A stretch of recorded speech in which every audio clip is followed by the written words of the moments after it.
नमस्कार प्रिय छात्र और छात्राएं, एक विशेष जानकारी। मेरा कहना ये है कि एक ही पैसेज पर आपको 2 स्पीड दी गई है, 40 और 60 की। तो पहले पैसेज की होमवर्क करें और व्हाट्सएप के माध्यम से जांच कराएं। फिर उसकी 10 बार प्रैक्टिस करने के बाद आप 40 की स्पीड को मेंटेन करें, फिर 60 की स्पीड करें और इसी प्रकार आगे बढ़ते रहें। धन्यवाद। Ready start. मैं आपसे पूछता हूँ कि क्या आप बहुमत को अल्पमत से अलग अलग करना चाहते हैं? यदि यह बात है तो सोच लें कि ऐसी स्थिति में बहुमत आप में से किसी के सामने उत्तरदायी न होगा, न ही बहुमत में से कोई आपके भावों की परवाह करेगा और न ही उन्हें इस बात की चिंता होगी कि उनके कार्यों से आप या आपके साथियों पर क्या प्रभाव पड़ता है। मेरी समझ में इससे बढ़कर और कोई वस्तु हानिकारक नहीं हो सकती। क्या आपको आज भी इसके लक्षण दिखाई नहीं देते?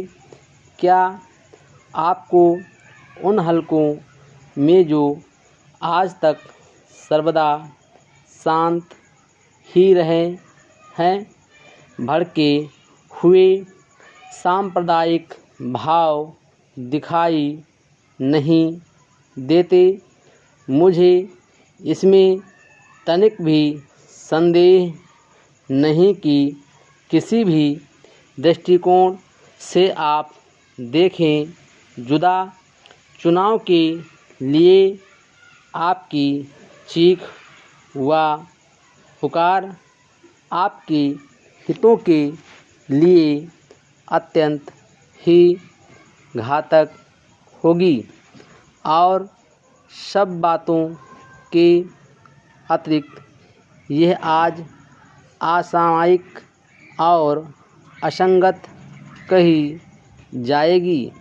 प्रजातंत्र की सफलता के लिए आत्म नियंत्रण की शिक्षा मनुष्य को लेनी होगी। प्रजातंत्र राजसत्ताओं में मनुष्य को अपने हितों का कम और दूसरे के हितों का अधिक ध्यान करना चाहिए। वहाँ पर विभक्त वफादारी नहीं रह सकती। सब प्रकार की वफादारियाँ पूर्णतः राज्य की ओर ही केंद्रित होंगी। यदि किसी प्रजातंत्रात्मक राज्य में आप पारस्परिक विरुद्ध वफादारियाँ उत्पन्न करेंगे या आप एक ऐसी विधि बनाएंगे कि जिसके द्वारा कोई व्यक्ति या व्यक्ति समूह दूसरे बड़े हितों की परवाह न करता हुआ अपनी फिजूल खर्ची को बंद नहीं करता है, तो वहाँ प्रजातंत्र की समाप्ति हो जाएगी। इसलिए पृथक चुनाव विधि न केवल राजसत्ता और समाज के लिए ही घातक है, अपितु वह अल्पमतों के लिए तो विशेष करके हानिकारक है। हमें इस संबंध में पर्याप्त अनुभव हो चुका है और यह सचमुच दुखदायक है कि उस सारे अनुभव को कुएं में फेंककर आज लोग पुनः समाप्त हुए नारों और जयकारों का आलिंगन करें।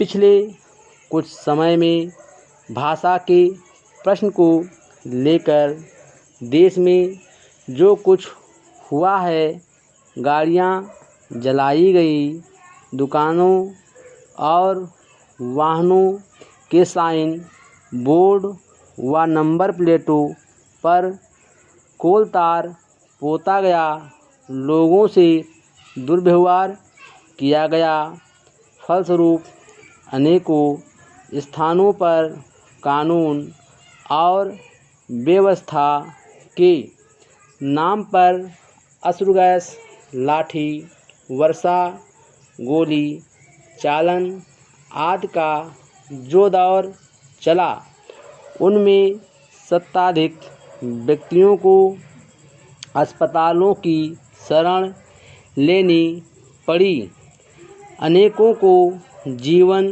उत्सर्ग करना पड़ा और अशोभनीय परिस्थितियों का सामना करना पड़ा। वह सर्वाधिक स्पष्ट है। ये सब कुछ होने के बाद भी क्या स्थिति में कुछ परिवर्तन हो सका है, ऐसा प्रतीत नहीं होता। भाषा विधेयक अपने स्थान पर है। विद्यार्थियों की पढ़ाई का नुकसान हो रहा है, पर उन्हें चिंता नहीं है। तमिलनाडु में पृथकतावादी तत्व सिर उठा रहे हैं। असम में भी कुछ इसी प्रकार की प्रवृत्तियां पनप रही हैं। वर्तमान परिस्थितियों में केवल एक प्रश्न सामने उभर कर आ रहा है कि जिस वस्तु को भी राष्ट्रीय एकता के लिए आवश्यक समझकर उसके लिए प्रयत्न करते हैं, वही एकता के स्थान पर विघटनकारी सिद्ध हो रही है। उपाय क्या है? Full stop.